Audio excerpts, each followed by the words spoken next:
Namaste. Jai Shivai.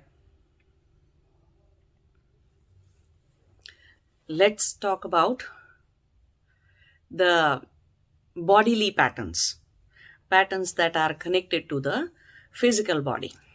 And because a lot of people run their physical patterns, or connected to the body kind of patterns, they run all that using their consciousness, and they lose consciousness as a result. So let's talk about all that, and that also includes everything that has to do with sexual desires or sexual needs of the body. Okay, so this video is for those people, those who are still either growing up, are in their teenage years. So we have to understand things from that perspective, and we have to understand things from the perspective of those people who are still living in the world, have a family, have a wife, or husband and partner, lover, girlfriend, boyfriend. So people, those who have not taken sannyasa officially. Okay, so this video is for those people, not for somebody who is planning to take sannyasa or official renunciation, or the kind of people, those who are still not sure but following the path of celibacy. This video is not for them. Okay, because even that can be done, because there are two different types of paths that a yogi can walk, a seeker can walk. One is called as pravritti marg, or you can say the path of living a worldly life yet walking your spiritual journey. That is called as pravritti marg. And another one is called as nivritti marg, which means actually taking an official renunciation, or getting away from the world, living in an ashram, or being a parivrajak, means somebody who is a wandering seeker, and they go on officially doing stuff and live away from the humanity, from the worldly people, and they do not even mix their energy with worldly people. So both type of path are possible. In other words, what the yogic science is trying to teach us is that no matter where you are, no matter who you are, no matter how you which side you conduct your life, whether you go on to the ashram and take official renunciation and then pursue your spiritual journey, or you plan to have a family, you have a girlfriend, boyfriend, or you have a lover or partner, or you have a husband or wife and children later on. So it doesn't matter which side you are on, you can still walk your spiritual journey. It's just that there are different ways of learning the same lesson. There are different ways of removing the sanskaras, the psychological patterns, the chittavrittis. There are different ways of doing things on both sides. Okay, it's not that one is a very highly esteemed path and another one is some kind of a lowly path. No, it's not like that. In the end, both kind of seekers, those who walk on the worldly side or those who live a life as a renunciate, both are equally capable of attaining moksha. Okay, ultimate liberation. Both are equally capable of having samadhi. Paramatma, or the God, doesn't differentiate between the type of yogis at all, and the type of methods that were used by one type of yogi versus the other type of yogi or a seeker. So it's not that one path is a highly prestigious path and some sort of famous path, and another one is not. No, it's just that walking the spiritual journey while living in the samsara is the toughest thing to do. Okay, because there are a lot of temptations, lot of people to push your button, but it is also the fastest way to walk your spiritual journey. And some of us are born into the samsara, right? Born to the parents who are going to live a worldly life, born to the parents in such a way, those who are going to get us married and then we'll have children, and all those things are there. But that doesn't mean you cannot walk your spiritual journey, or that worldly life is some sort of a hindrance in doing so. Yes, it is difficult, but it's definitely not at all a hindrance. So now let's talk about the vyutthan vrittis. Vyutthan vrittis means the kind of vrittis or the kind of patterns, psychological patterns, the patterns that you have in your chitta, they cannot be called as much more of a psychological, because they are very much body bound patterns. Okay. And those patterns are for what? Those patterns are actually responsible for running this Annamaya Kosh, this physical body, efficiently. Like, for example, your heart is beating by itself. If you start to run, your heartbeat increases to increase the pressure in the blood, right? And if you are sleeping, normally your heartbeat comes down because you are sleeping. Your breathing rate comes down because you are sleeping. If you are in stress, or if you are in anxiety, or if you are having some kind of tension, or if you are running on the treadmill or anywhere, your heartbeat will increase, everything will increase, even the blood pressure will increase, your breathing rate will go higher. So body is managed by itself, right? You are not consciously responsible for, oh, I have to switch on my heartbeat today morning, and I have to increase the rate because I am going to run. And if I'm running faster, then the heartbeat should also go faster, and accordingly the blood pressure should be managed. And if I am running and doing that much exercise, my glucose level should also be managed. You're not doing all these functions consciously at all. When you eat food, the food is digested, and whatever nutrients are to be absorbed in your body, they are absorbed in your body according to what your lifestyle is and how you are living in your mind as well. Right? So everything is happening by itself. Hunger arises when it's time for you to eat food. Thirst arises when your pranic shakti, your prana goes down, your life energy goes down. And it's the call for you to drink a water, right? Not green tea, herbal tea, this tea, that tea, mineral water, tonic water, or, some soda, some cold drink. No, not at all. It's a call for you to drink water, and you should just simply go and drink plain water, nothing else, right? So hunger arises, thirst arises, lot of body functions are maintained. A lot of people actually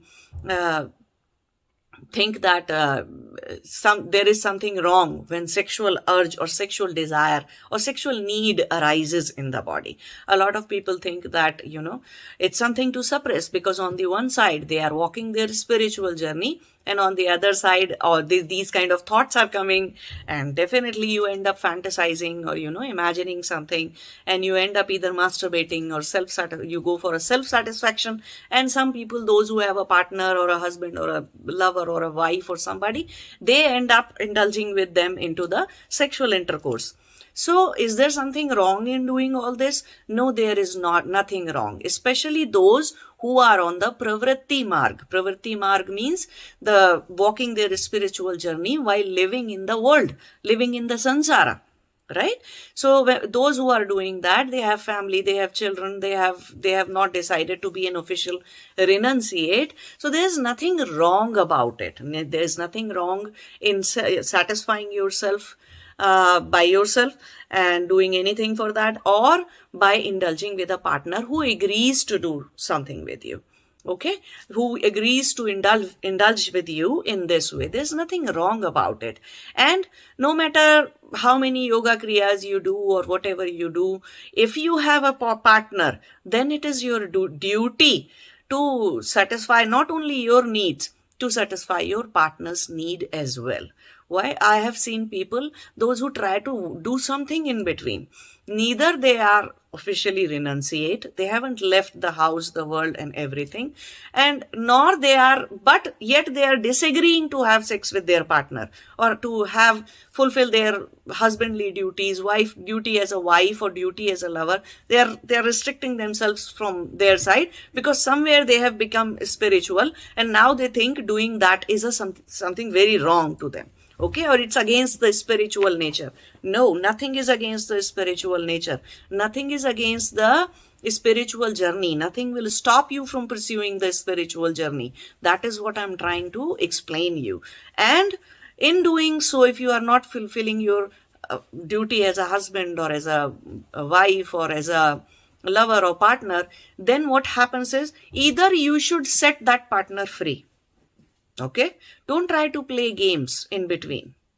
Set them free so that they can have somebody else as a partner if they want to. Why? They may not be walking their spiritual journey. It's not yet an Atma's desire, the real person's desire to actually walk the spiritual journey and become like that. So don't try to force anybody to become like you. If you are pursuing your spiritual journey, that doesn't mean that entire family will start walking the spiritual journey with you, right? It's not going to happen. It doesn't work like that. Okay, so don't do bad karma, don't create bad karma for yourself by keeping your partner tied to yourself, yet not giving them the worldly life that they deserve to have. It's better to just take a divorce or just get away from them in one way or the other, so you can walk your spiritual journey. If you want to be celibate, you can be celibate. You do not, take away the rights of the other person. Whatever happiness or unhappiness or whatever they were supposed to have through sex, through sexual intercourse, or through sexual activities, through love, through romance, through eroticism or sensualism, whatever happiness and unhappiness they were supposed to get, it's their right to have that. Lot of gurus in so many lifetimes are teaching, right? In last 500 years, so many gurus happened, so many initiations happened. Even you were fooling around, even I was fooling around for long in previous lifetimes, right? Nobody forced me to do anything just because my partner was doing, I was also supposed to do. No, it doesn't work like that. So satisfying yourself, if you are walking the spiritual journey while living in the samsara, all I'm trying to say is, yes, you can have sex with your partner. Yes, you can do masturbation. Yes, you can go for any level of self-satisfaction. The only thing that you do not have to do is, do not create bad karma. Now, in how many ways you can create bad karma? First thing is doing something with somebody who is not agreeing to do so. Whether they are your wife, your lover, or anybody, if you do not wish to do so, you should not force anybody into doing it. Right? And then those of you who are still growing and are teenager, and it's sort of like, your body, your energy is imploding from within. So in that way, you have a very strong urge to do something. That then also you have to remember in which country, which place you are living, and what are the laws for, indulging into sex. What's the right age to indulge into sexual activities, and make sure what is the age that people are called as minor. So do not indulge with any minor or any children at all. And now we will also talk about, how some people create bad karma by perpetuating what has happened to them. And lot of, male children or male atmas, those who have come with male body, lot of males have this pattern that if some kind of a sexual abuse has happened to them, then they try to do the exact same thing with somebody else. So what happened here is that the connection of sexual arousal has happened with the vyutthan vritti. Vyutthan means that biological or bodily pattern that you have, which was supposed to run your body, and it has been overpowered or shadowed by the wrong psychological pattern that you created because of something that has happened to you. Now, this can also be understood from all kinds of likes and dislikes that people create. So what are the bad vrittis or bad sanskaras that you have got in your chitta, in the warehouse of your psychological patterns? What are the bad sanskaras? First is spiritual ignorance, we call avidya. Second one is asmita, we roughly call that identities. Third one is raga, that we call attachment or passion, obsession, roughly. And then we have dvesha. Dvesha means aversion, hatred, anger, and all kinds of things like that in the similar category. So that is dvesha. And the fifth one is abhinivesha. Abhinivesha means fear or resistance to change. Okay. So all these 5 vrittis are there in your chitta for you to remove while you are walking your spiritual journey. The removal of trying to remove all these through different kinds of spiritual practices, through devotion, through any kind of mantra, yantra, tapa, and all those things is called as walking your spiritual journey. But what happens is these 5 starts overpowering even your bodily patterns. which are always going to be there till the time you have this body. Those patterns are always going to be there, right? And Maharishi Patanjali didn't say remove those bodily patterns as well. Well, you can't do that. You do not have to do that. When samadhi or enlightenment happens, it for some time you get away in the way that your chetana, your consciousness expands so much and your energy becomes so much higher that there is a huge distance that gets created between the real you, the Atma, and between these bodily patterns that we call vyutthan vrittis in Sanskrit or in Hindi. Okay, a great distance is created, and that is what we refer to as loss of body consciousness. But again, it stays for some time. When the energy starts coming down into the body, it took me 3 years to get back to the body consciousness, normal body consciousness. But to some people it takes 6 years, it takes 8 years, to some people it takes 2 years, to some people it takes 1 year. But it does take a long time to get back to the body consciousness and be able to manage the body according to the vyutthan vrittis. So that is, these vrittis, vyutthan vrittis, are not for you to remove or do anything or to muddle with. Okay, but at the very same time, what people or yogis or seekers do not understand is that often they are no longer just the bodily patterns at all. They are also colored by the patterns, the bad patterns that you have of avidya, smita, raga, dvesha, abhinivesha. They are often overpowered and colored by these. How? Say for example, hunger is arising in you. Okay, it's a bodily pattern. It's a vyuttana vritti. That hunger is arising in you. But you have created likes for chocolates, for sweets, for all kinds of tasty, yummy, gala kind of a few food, or maybe junk food, which is not at all healthy. So now when such hunger is arising, you want to eat just those kind of food. Or when thirst is arising, you get satisfied only when you have Pepsi or, cola or some drink or some soda or some green tea, herbal tea, this tea, that tea, just because in your mind, that's what your knowledge, that's what your wisdom says, that if I am thirsty, I am going to drink that. In other words, at first these things happen, that you create the likes and dislikes for. When hunger arises, what is it that I like and I will eat only that.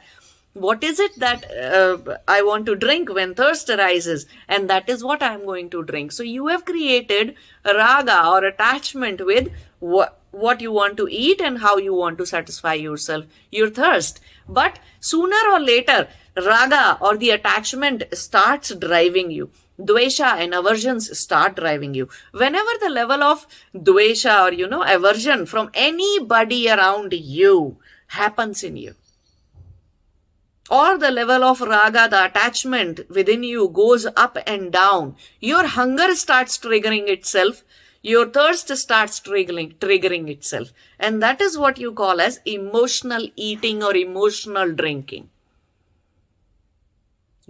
Those patterns, initially you created likes and dislikes, and slowly those bad psychological patterns which you were supposed to remove as part of your spiritual journey, while walking your spiritual journey, they start overpowering your bodily consciousness. Same thing starts happening to you when the sexual needs arise. Body does, when hunger arises, is it that only when you eat chocolate your hunger will be satisfied? No. You can eat the grass outside or anything. You can eat anything that's healthy but doesn't taste very good. For example, all kinds of veggies, right? You can drink water and thirst may be equally quenched. It's not your thirst. Your body is not asking for this kind of a drink or that kind of a tea or this or that at all. Right?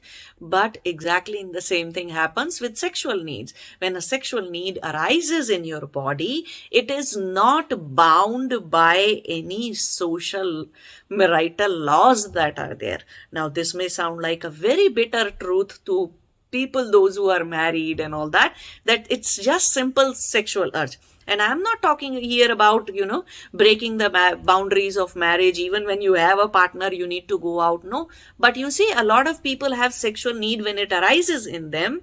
They want to have it with this person, that person, this kind of a person, that kind of a person, this kind of a body, that kind of a body, or in this particular pose or situation, or that particular pose or a situation. So many likes, dislikes, ragas, means attachments and aversions, they have created even to the needs of sex. And that is what I am asking you to cut off. Remove the impact of these bad psychological patterns from your bodily patterns. And that is called as truly not having a body-bound consciousness at all. Why? Right now, when those patterns, those bodily patterns that you have got, when they are overpowered or colored by your other psychological patterns of avidya, asmita, raga, dvesha, abhinivesha, when they are colored by that, every time you are losing consciousness. Why?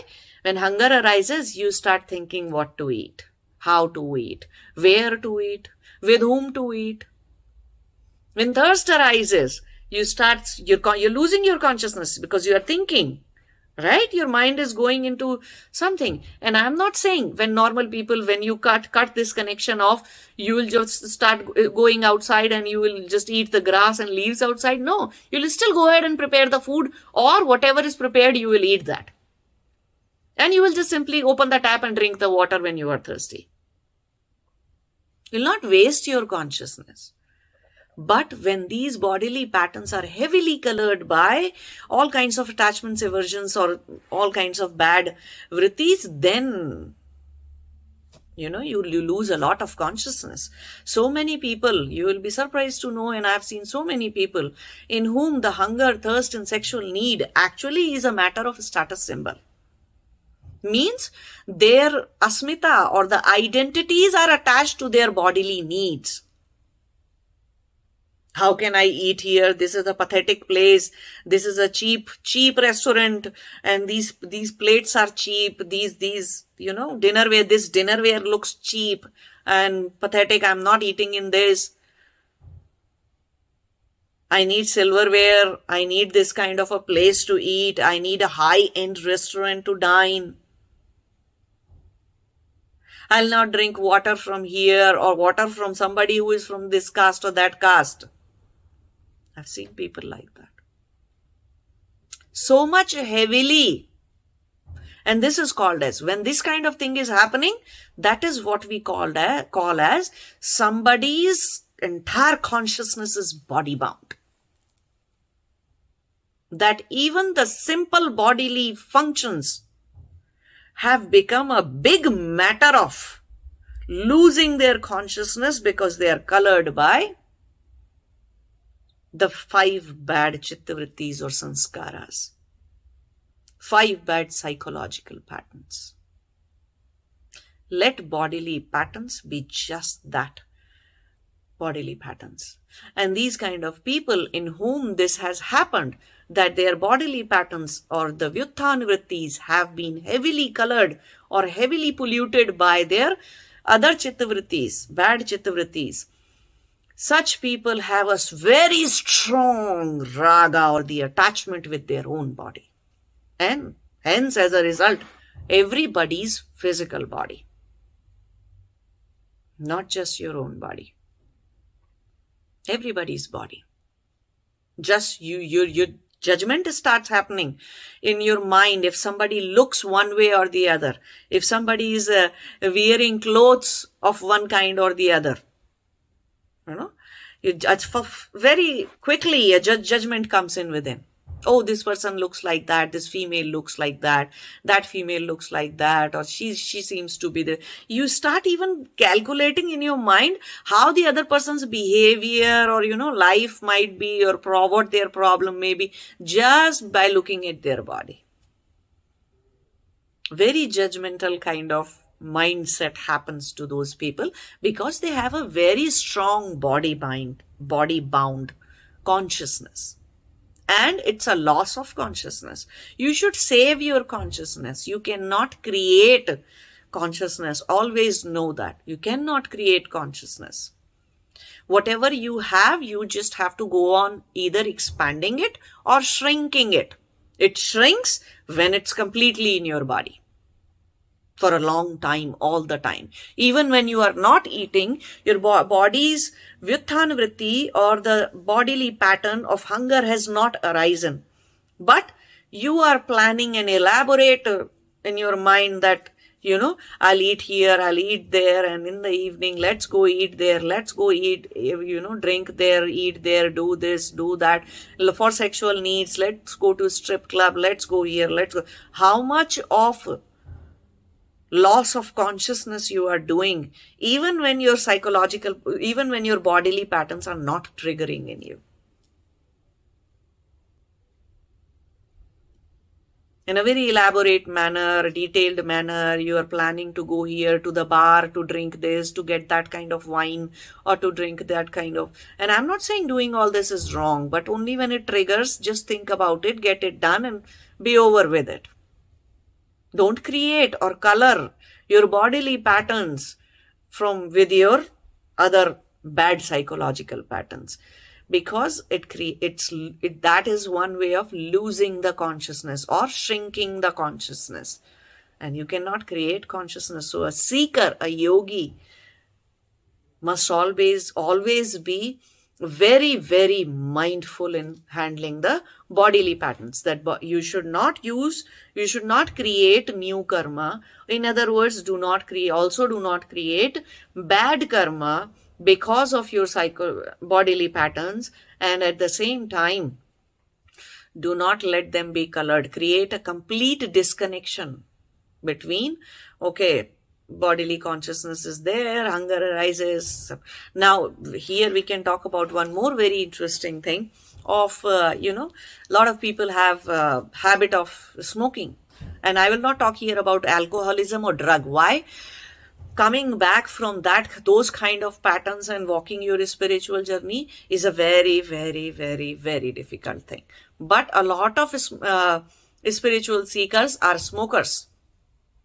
And that pattern has gone into their physical body. And it's going to arise from there. It has become a vyutthan vritti in them. So no matter, even when samadhi happens or something happens, that vyutthan vritti is going to arise. Now, either they can lose their consciousness and focus and fight with that, or just go and smoke because anyways they have attained moksha, or anyways it's not going to harm that much. If they are smoking moderately, it's not going to harm or do anything bad to it. And especially I'm talking about people living in samsara, but I have seen a lot of sannyasis, doing that kind of a thing as well. So it's not a big deal. Just don't make it a big deal. Do not let it be covered by, I am only going to smoke this or that. Or how about I get this kind of tobacco or that kind of flavored tobacco or that kind of hookah and this and that. No. If it is just a bodily pattern, just a vyutthan vritti, just get it done and be over with it. Do not lose your focus. Do not lose your consciousness into your bodily patterns too much, more than it is necessary. And obviously, do not create raga and dvesha, attachments and aversions for your bodily patterns. So I hope this helps you understand. And this, again, I would say this is the, video and information for those who are walking their spiritual journey while living into the family settings, while they have plans to get married and, have a partner, or they might have a boyfriend, girlfriend. And in general, what I'm trying to say is those who are walking the spiritual journey through pravritti marg, by living in the world, living in the family setting. Okay. Namaste. Jai Shiva.